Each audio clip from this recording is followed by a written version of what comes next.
First, we start with breaking news in Greenwood Village, where crews are battling a fire at a restaurant in the shops at Greenwood Village. This is just off of Arapahoe Road, east of I-25. 9 News reporter Brianna Fernandez joins us live from the scene this morning. Brianna, what do we know so far? Hey, good morning, Jordan, Corey. So right now we do have South Metro Fire and police blocking off this parking lot. Right now they're focusing their investigation.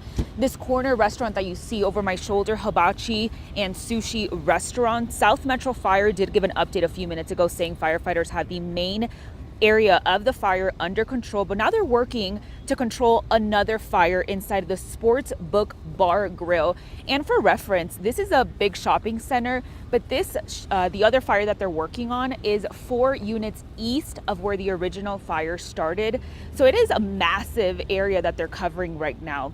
Crews will continue to work right here. Any hot spots, that's what they're focusing right now. You can see a lot of firefighters on scene as well as a lot of police. And like you guys mentioned, this is a well-traveled area. It's right off I-25 and Arapahoe Road. So you will see crews on scene if you drive down Arapahoe Road. So this is as close as we can get from the scene. Right now, we are not seeing any visible damage. But Corey, Jordan, I guess the big question right now is how did this fire start from one end of the shopping center to the other? That's something that we're working on right now. Once we have more information, we'll definitely keep you updated on air as well as online. Yeah, it's quite a span between the two restaurants. It's not like they're right next door to each other. So that is a big question.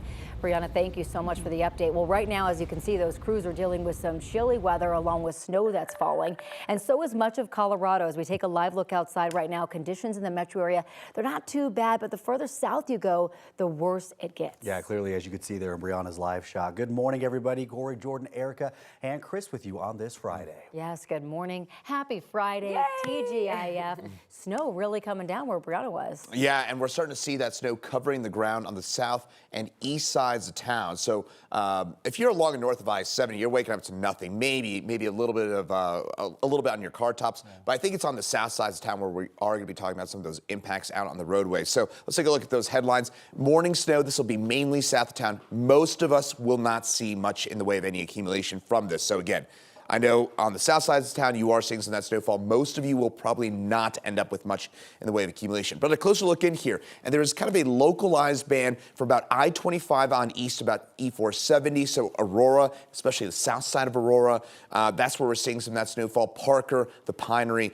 northern Douglas County, that's where that heavier snow is this morning. Could get an inch or two of snow on those roads this morning, so watch out there. Southern Colorado getting in on some of that heavier snowfall. This is what's keeping us mostly in check, though, on the roads along and north of I-70. Most of the metro area, temperatures just a bit too warm for that snow to stick on those roads. That said, snow will be mainly south of town. Little or no accumulation for most, but watch out for a few of those slick spots on the south side of town, and then things clear on up. But again, totals not that impressive. Just watch out on this Friday morning for some of those slicker roads. And Erica, again, I know we're starting to see some of those impacts to those roadways this morning. How are things looking out there?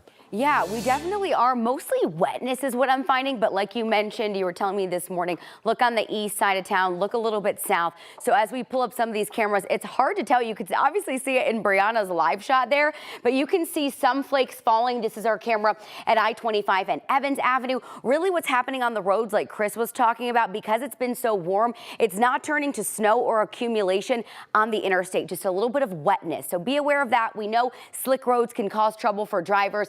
This is on the east side of town, I-70 in the Bennett area, where we are seeing more accumulation on the interstate. I-25 and 225, just some wetness. Same story at 225 and Alameda. Quick check of the graphics as you get ready to head out the door. Of course, the white that you're seeing, radar is turned on our graphics. That's where you're seeing maybe some flurries, some flakes out here across the metro and beyond. As far as travel goes, though, light volume and no major slowdowns. 15 to 16 minutes is what we're seeing for your I-25 commute between the tech center and downtown.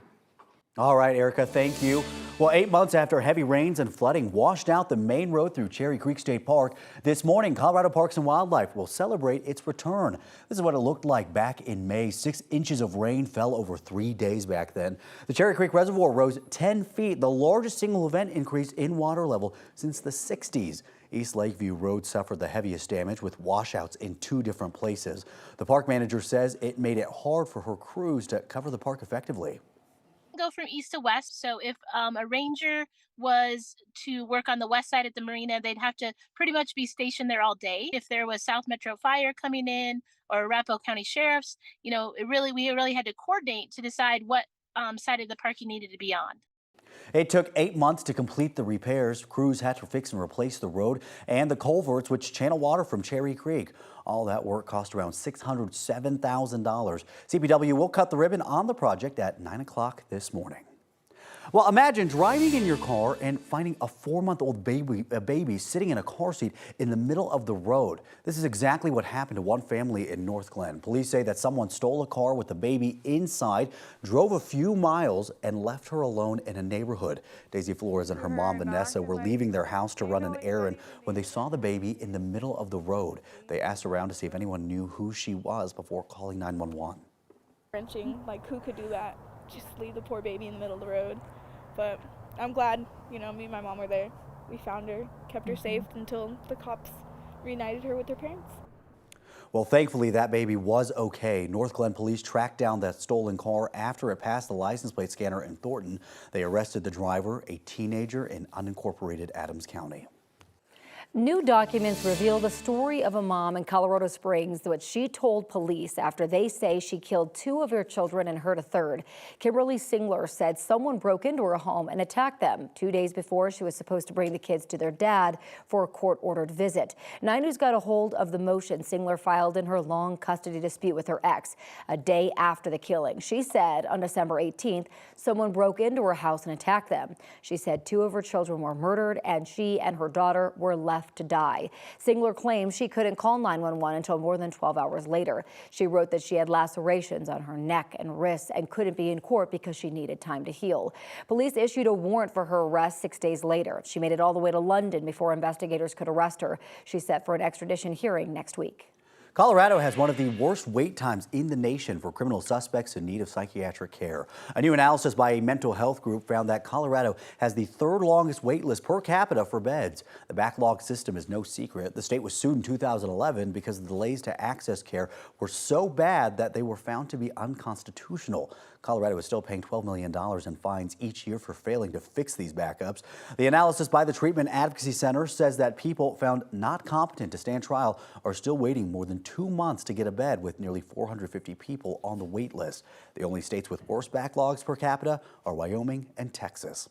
County jails are stepping in to help. In Denver, the jail is adding new competency beds for people to get treatment instead of waiting on the state hospital in Pueblo.